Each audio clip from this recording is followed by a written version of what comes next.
നരേന്ദ്രമോദിയുടെ നയതന്ത്ര മികവിൽ ലോക നേതാക്കൾ പ്രതീക്ഷ അർപ്പിച്ചിരിക്കുകയാണ്. കാരണം എന്തെന്നാൽ ഇപ്പോൾ നടക്കുന്ന പശ്ചിമേഷ്യൻ സംഘർഷം അതിനെ പിടിച്ചുകെട്ടാൻ മോദിക്ക് മാത്രമേ കഴിയൂ. ആയതിനാൽ തന്നെ പ്രധാനമന്ത്രി ഇടപെടണമെന്ന ആവശ്യമാണ് ഇപ്പോൾ ലോക നേതാക്കൾക്കിടയിൽ ശക്തമായിരിക്കുന്നത്.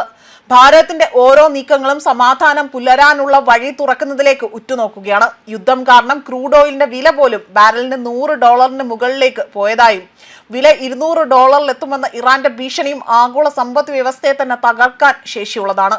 ഈ സാഹചര്യത്തിലാണ് ചില രാജ്യങ്ങളുമായി മോദി ഇവിടെ ചില ചർച്ചകൾ നടത്തുന്നുണ്ട്. ഹോർമോസിലൂടെ തന്നെ ഇന്ത്യയുടെ 2 കപ്പലുകൾ അവിടെ കടത്തിവിടാൻ ഇറാൻ തയ്യാറാവാത്തതും ഇവിടെ പ്രസക്തമായി എന്നതാണ് എടുത്തു പറയേണ്ട കാര്യം. ഇവിടെയാണ് പ്രധാനമന്ത്രി നരേന്ദ്രമോദി എന്ന വ്യക്തി ലോക നേതാക്കൾക്കിടയിൽ എത്രത്തോളം ശക്തനായ നേതാവാണ് എന്നതിന്റെ ഉദാഹരണമായി തന്നെ ഇവിടെ മാറുന്നത്. അദ്ദേഹത്തിന്റെ നീക്കങ്ങൾ ഓരോന്നായി തന്നെ ഇവർ നിരീക്ഷിച്ചു വരികയാണ്. ഇറാനെ പൂർണ്ണമായും പരാജയപ്പെടുത്തും എന്ന നിലപാടിലേക്കാണ് അമേരിക്ക പോകുന്നത്. ഇതോടുകൂടി തന്നെ ഇറാൻ കൂടുതൽ ശക്തമായ നിലപാടുകൾ സ്വീകരിക്കേണ്ട ഒരു ഗതിയിലേക്ക് എത്തി നിൽക്കുകയും ചെയ്യുന്നു. കഴിഞ്ഞ ദിവസങ്ങളിൽ ടെഹ്റാൻ നഗരത്തിൽ കനത്ത ആക്രമണം ഉണ്ടായതായി തന്നെ റിപ്പോർട്ടുകളുണ്ട്. അതേസമയം ടെൽ അവീവ് ഉൾപ്പെടെയുള്ള മധ്യ ഇസ്രായേൽ പ്രദേശങ്ങളിൽ സൈറനുകൾ മുഴങ്ങിയതായും വിവരങ്ങൾ പുറത്തുവരുന്നു. സംഘർഷം അവസാനിപ്പിക്കാൻ ചർച്ചകളാണ് ഏകമാർഗമെന്ന നിലപാടിലേക്കായിരുന്നു ഒമാന്റെ നേതൃത്വത്തിൽ മധ്യസ്ഥതാ ശ്രമങ്ങൾ ആരംഭിക്കുകയാണ് ചെയ്തത്. എന്നാൽ ഇതുവരെ കാര്യമായ പുരോഗതി ഒന്നും ഉണ്ടാക്കാത്തതാണ് വലിയൊരു വിലയിരുത്തലായി പറയുന്നത്. ഇതിനിടെ തന്നെ വിഷയത്തിൽ ഇടപെടാൻ ഏറ്റവും അനുയോജ്യമായ നേതാവ് നരേന്ദ്രമോദിയാണ് എന്ന അഭിപ്രായം അത് രാജ്യാന്തര തലത്തിൽ പോലും ഉയരുകയാണ് ചെയ്തിരിക്കുന്നത്. അമേരിക്കയിലെ റിട്ടയർഡ് സൈനിക ഉദ്യോഗസ്ഥൻ കൂടി അത് തന്നെയാണ് മോദിയുടെ പേര് ഈ ഒരു സ്ഥാനത്തേക്ക് എടുത്തു പറയുന്നത്. യുദ്ധം അവസാനിപ്പിക്കാൻ ഒരു മധ്യസ്ഥൻ ഇടപെട്ടേ പറ്റൂ. അതിന് പറ്റിയ രാജ്യ തലവൻ എന്ന നിലയിൽ പ്രധാനമന്ത്രി നരേന്ദ്രമോദിയെ തന്നെ ആ ഒരു സ്ഥാനത്തേക്ക് കൊണ്ടുവരണം.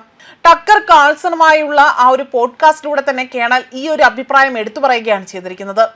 അതേപോലെ തന്നെ വലിയ രീതിയിൽ ഇതിനു മുൻപും ഇന്ത്യയെ UAE സ്ഥാനാധിപതിയായ ഹുസൈൻ ഹസൻ മിർസയും സമാനമായ ഒരു അഭിപ്രായം പങ്കുവെച്ചുകൊണ്ട് രംഗത്ത് വന്നിരുന്നു. മോദിയുടെ ഒരൊറ്റ കോളിലൂടെ തന്നെ ഈ യുദ്ധം അവസാനിപ്പിക്കാൻ സാധിക്കുമെന്നതായിരുന്നു അദ്ദേഹം പറഞ്ഞത്.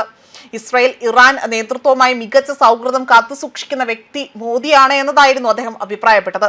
അതേപോലെ തന്നെ ഇറാൻ അമേരിക്ക ഇസ്രായേൽ യുദ്ധത്തിൽ സമാധാനം പുനഃസ്ഥാപിക്കാൻ ചൈന മുന്നോട്ട് വന്നിട്ടുണ്ട് എന്നും അതേസമയം ഖത്തർ, ഒമാൻ, പാകിസ്ഥാൻ, തുർക്കി തുടങ്ങിയ രാജ്യങ്ങളും മധ്യസ്ഥ ശ്രമത്തിനായി തന്നെ സജീവമായി അണിയറയിൽ പ്രവർത്തിക്കുന്നു.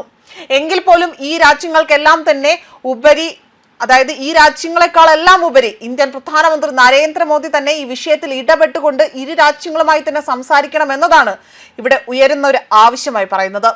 ഇന്ത്യ ഒരു യുദ്ധകാലത്തും ഒരു രാജ്യത്തിന്റെയും പക്ഷം പിടിക്കില്ല എന്നതാണ് ഈ നിലപാടിന് കാരണമായതെന്നാണ് റിപ്പോർട്ട്.